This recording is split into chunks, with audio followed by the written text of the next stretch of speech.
حضرت علی رضی اللہ عنہ نے فرمایا، صبر کی دو صورتیں ہیں، ایک جو ناپسند ہو اسے برداشت کرنا، اور دوسرا جو پسند ہو اس کا انتظار کرنا۔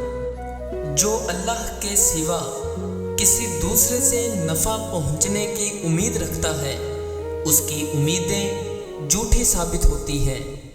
بہت سی دوائیں بیماریاں پیدا کرتی ہیں اور بہت سی بیماریاں خود دوا بن جاتی ہیں۔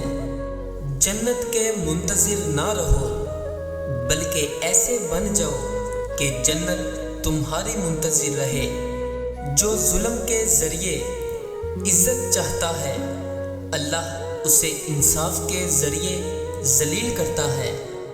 عقل مند اپنے کام پر اور جاہل اپنی امیدوں پر بھروسہ کرتا ہے۔ عاقل کمال چاہتا ہے اور جاہل مال چاہتا ہے۔